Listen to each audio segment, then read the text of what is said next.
Today, let's talk about document collection. You know, when you go on social media and you have different companies promoting their services, they're talking about how they can do targeted document collection by collecting only a certain amount of data, maybe a date range or keyword searching and so on.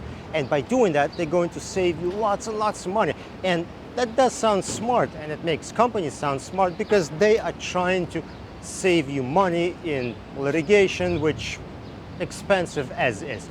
But in the spirit of this channel, I think we should talk about the opposite of what they're trying to promote and talk about why targeted collection is actually a bad idea and why you should try to get as much data as you legally can right away and then figure out what to do with it later.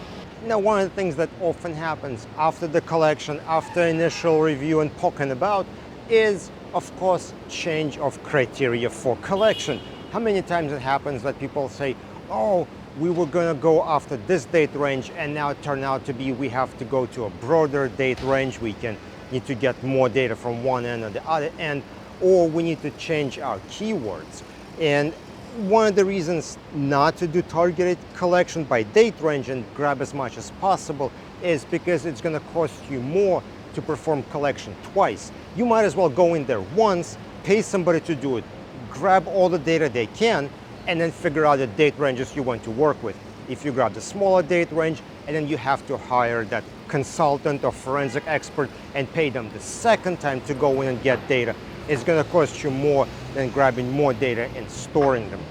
And speaking of storing data, storage is cheap. It is absolutely dirt cheap.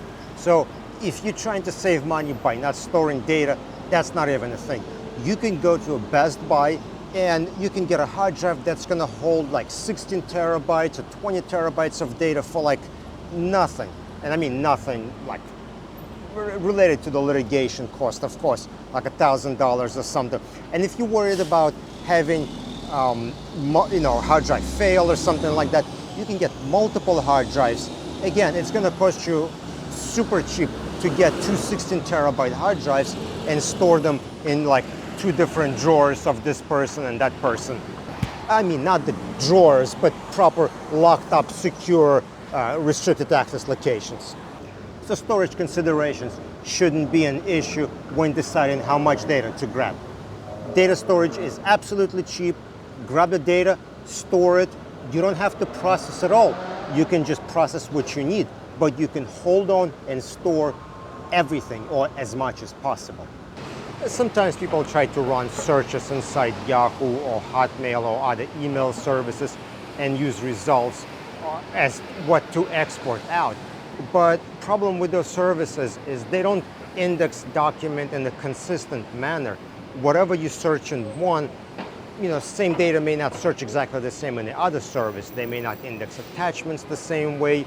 And you can't even create like search term report to present how many hits you have or something like that. So anything you do, it's like a one-time search. And even then it's a little bit questionable. It never makes me comfortable with results you're getting. You're certainly not getting, deep indexing into like PDF files or non-searchable files and such. And even when it comes to Office 365, I've seen the exception reports that it generates, and to me, honestly, I don't have a good feeling about Office 365 e-discovery, deep indexing, or whatever they do. There are way too many exceptions, and I just don't feel comfortable with them. To me, I want to take my data, process it with the processing engine as you're supposed to, QC all the results, identify all the exceptions, go through all the proper e-discovery steps, and only then decide what actually hit on the term and what didn't, and not rely on tools that whatever email providers may give you. Now, another thing we have to acknowledge is that data changes over time. And that's true. I know people say we have legal holes, we have this, we have that, but it doesn't matter. Data changes over time. So let's take a look at Slack, for example. Slack's supposed to preserve all the communications that happen. If you delete something, it doesn't get deleted, it just gets marked for deletion. But I've seen so many Slack collections where there are missing attachments. There are attachments that just don't exist. If you try to reference a server for them or do something like that, those attachments gone. Now, I don't actually know why they're not there. I just know that I worked with enough collections from Slack to know that some data is missing. Is it happening over time? Probably. I don't think it's a one-time thing. So the longer you wait, the more chance of something will change on that system. Something will get deleted, archived, moved around, or something will happen. All right, you say it's just Slack. There's no other systems are like that. Well, other systems do the same thing. Even give you an example from Google Hangouts. In that situation, things get even more weird. Let's say you have communications between two people. Two people are friends, and if you collect data from one person, you will get proper metadata, who message was sent from and who it was sent to. So you have a complete record. However, if these two people happen to break their friendship or they become disconnected for whatever reason, they're no longer connections of friends, well, when you perform that collection, now for the person you collecting data from, you get proper name and everything else, but the person who they're friends with, well, since they're no longer connected, you don't get any of their metadata. Now, all you get is their account ID and nothing else.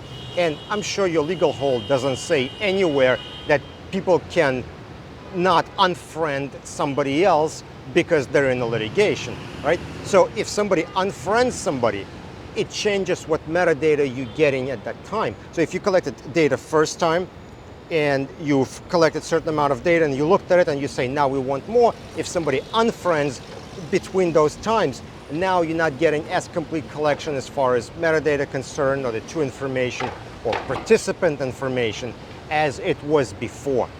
Again, I'm not saying that targeted document collection doesn't have its place. Yes, it can be used. Yes, you can grab only relevant data, but sometimes you should think about different repercussions like data changes between collections and the cost that may be involved. So I suggest is you grab as much data as legally possible as soon as you have access to that system you're collecting data from.